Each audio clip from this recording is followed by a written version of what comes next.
Okay. Can you give me a comparison between the amount of global strife in 1905 and the amount of global strife in 2025? Use a percentage base for each.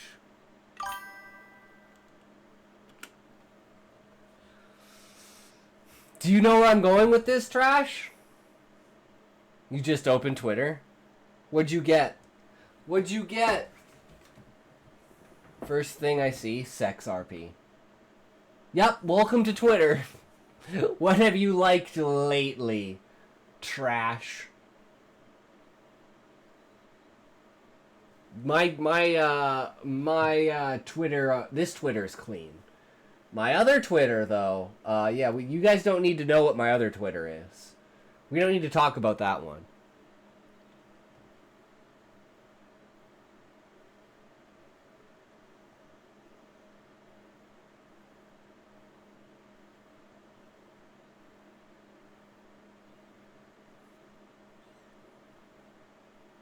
Alright, let's take a toke. But yeah, so we're seeing how close we are to World War III using the buildup of strife in the world around World War I. And seeing if there's more strife in the world now than there was leading up to the first 10 years before World War I.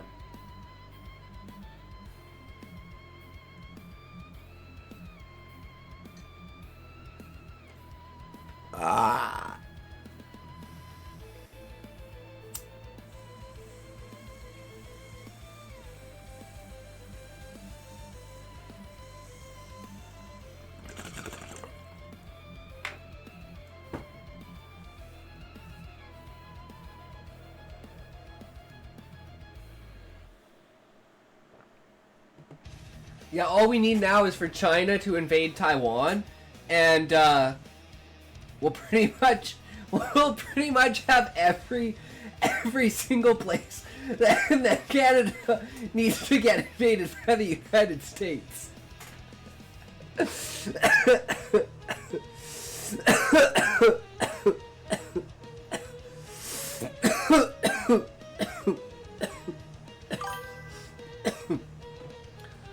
507 points. 529 points. Nice. Soon.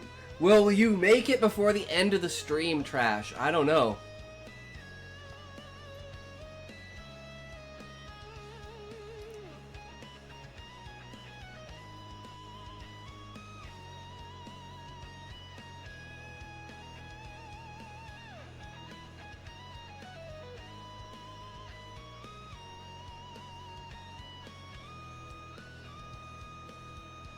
Man, it's really fucking going deep on this shit. 87 sources. Alright, key points. Research suggests global strife measured by battle deaths per capita was higher in 1905 than in 2025. In 1905, battle deaths were about 0.73, 0.97 of the global population compared to... Evidence leans towards a significant decrease in strife levels over time, reflecting changes in conflict dynamics. Battle deaths as a measure of strife. To compare global strife, I used battle deaths as a proxy, as they reflect the intensity of armed conflicts. This metric helps quantify the impact of wars and conflicts on a global scale. Population-based comparison.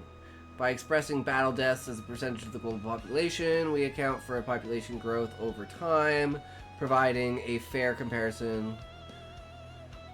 Russo-Japanese War and other conflicts resulted in 120,000, 160,000 battle deaths with a global population of about 1.65 billion. Wait. So we've gained like 7 billion people in 100 years?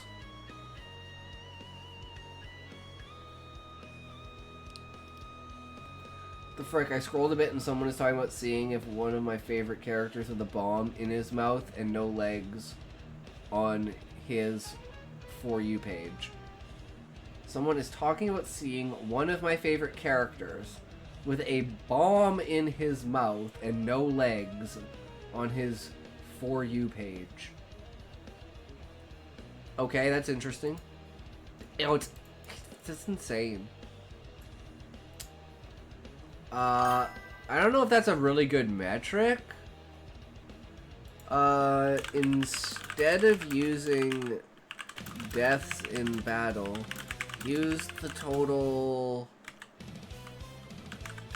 conflicts themselves added together.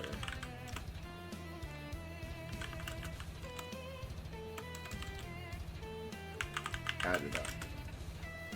Has to vanish, but we will back another day. Fanfic disappears in a cloud of silver mist made of symbols, letters, and numbers. True, Fanfic. Take care, good sir. Thanks for stopping by. Thanks for the follow, and hope you had a lot of fun, brother.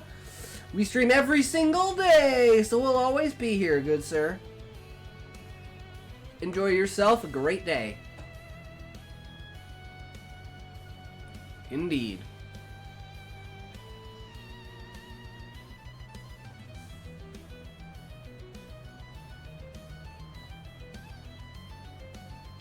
I just want number of, like, major conflicts and, like, major wars. Because the amount of people dying isn't really seeming right. Even if you extrapolate 8 times more, it's still somewhat even. But we'll see what the number of conflicts, like number of countries in conflict versus 1905.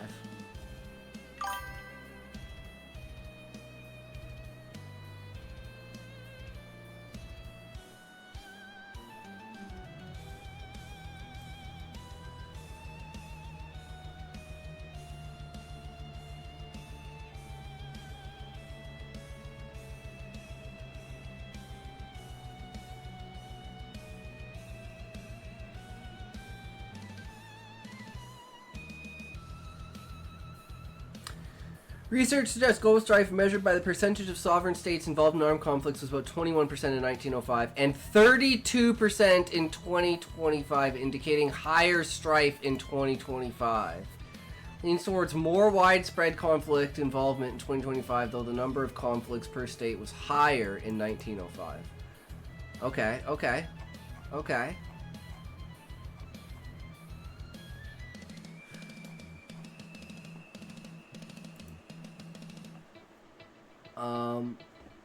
Re-evaluate the amount of strife globally in 1917 versus 2025.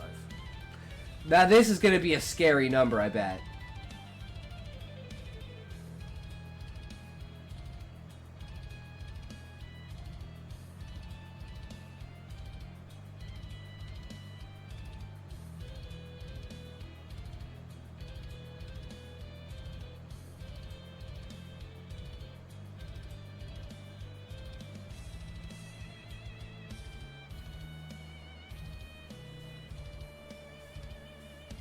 Because we're at a higher point now. So let's say in the middle of World War II, it's like 47%, 50%. It's like, I want to see how close in comparison are we on a scale to what would be considered the breaking point that was World War I, which means it could be another breaking point for World War III. But who the fuck knows?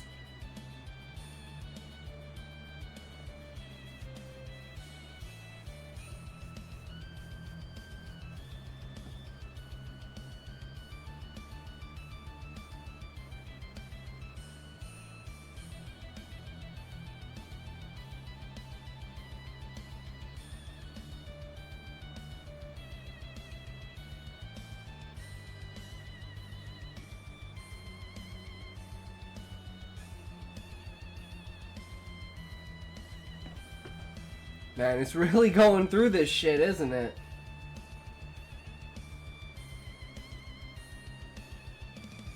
I mean, it's got to be thorough, right?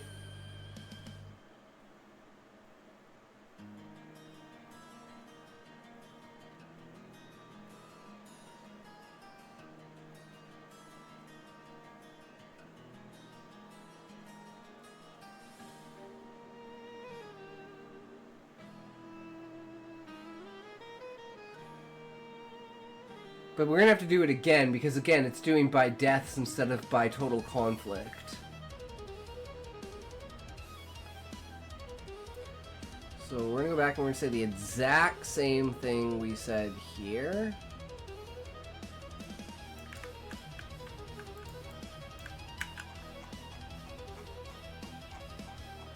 Once it finishes doing what it's gonna do.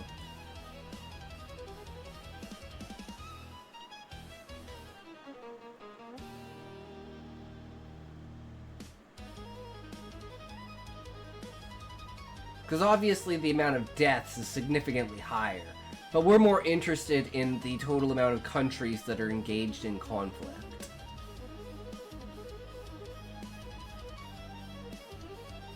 Because, I mean, we call it a world war, but it's really only between, like, the top 10 most powerful nations of the world. Maybe 15.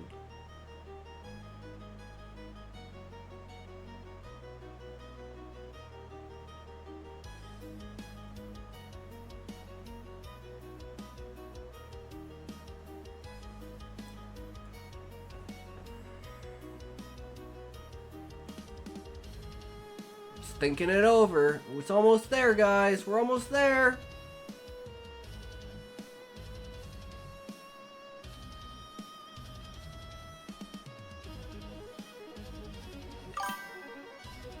World War III, let's go, guys! Look inside. Not caused by Germany. Who would have thought? Trash, this is bullshit. Yeah, true.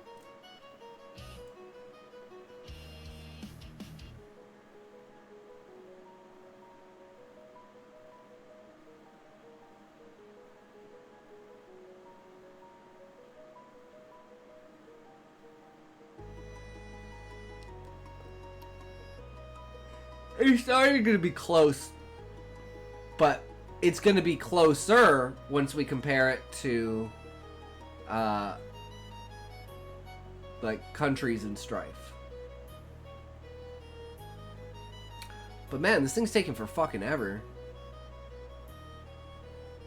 Making me do it over and over again.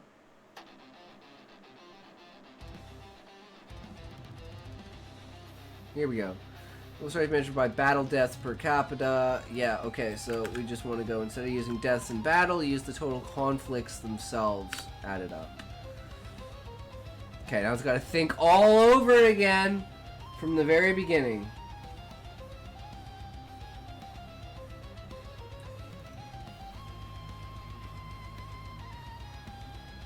Why is it doing 1905 again? Okay, guys, I think we broke it. I think we need to go back to the beginning.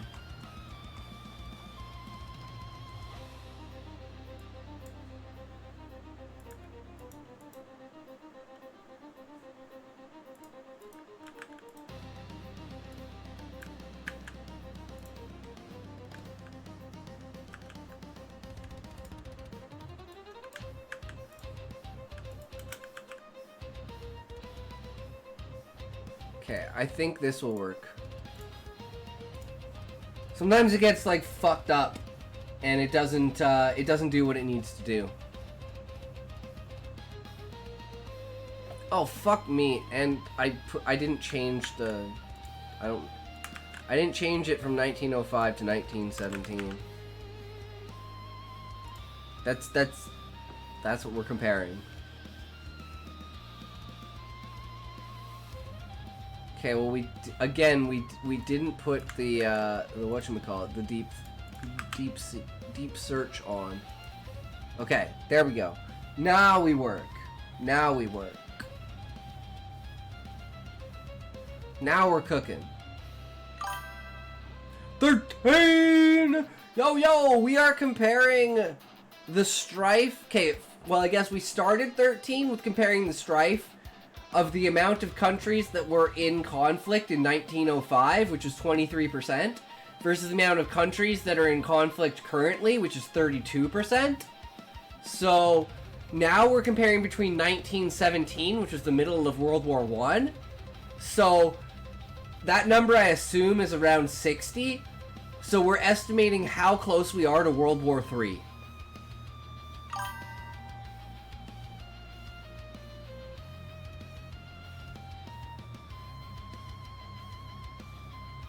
I think we're...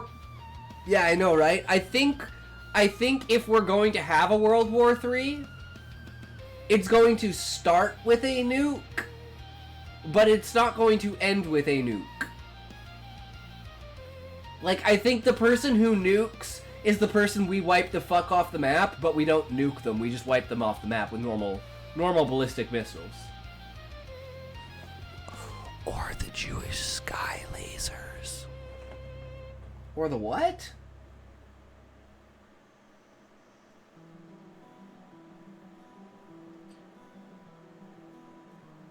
But yeah, it's I think it's quite fascinating to look at the numbers.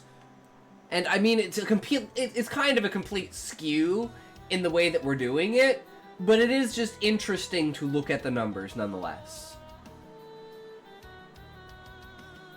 And see, because even if we surpass that amount, right, it doesn't mean we're going to enter into World War III.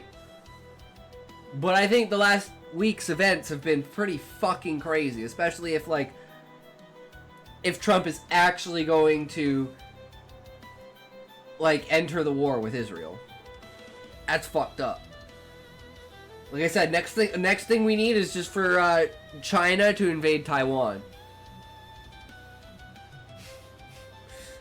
Then we'll be like, well, what the fuck? It's not like we can't have a world war because no one can decide on which war is going to be the world war. Everyone's just having their own little wars everywhere.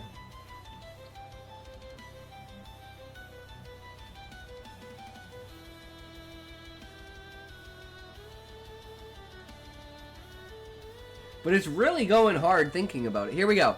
Okay.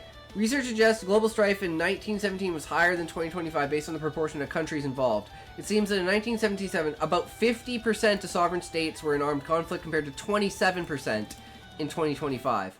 The evidence leans towards more conflicts today, but a smaller proportion of countries are affected. Wait. The evidence leans towards more conflicts today, but a smaller proportion of countries are affected. Wait. More conflicts today than middle of World War I? Guys, in the history books in 50 years from now, are they going to call this World War III before we even start calling it World War III?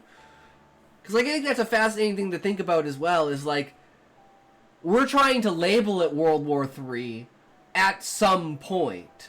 But in history, it's not like you name it World War III in retrospect. You know?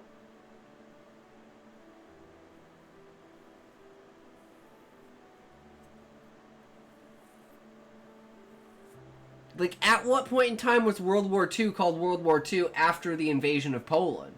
How far did Hitler have to go before it was considered, like, a global catastrophe? Because that, like Churchill's quote, the only thing... I don't remember exactly how it goes, but, you know, the only thing that evil needs to succeed is for good men to do nothing.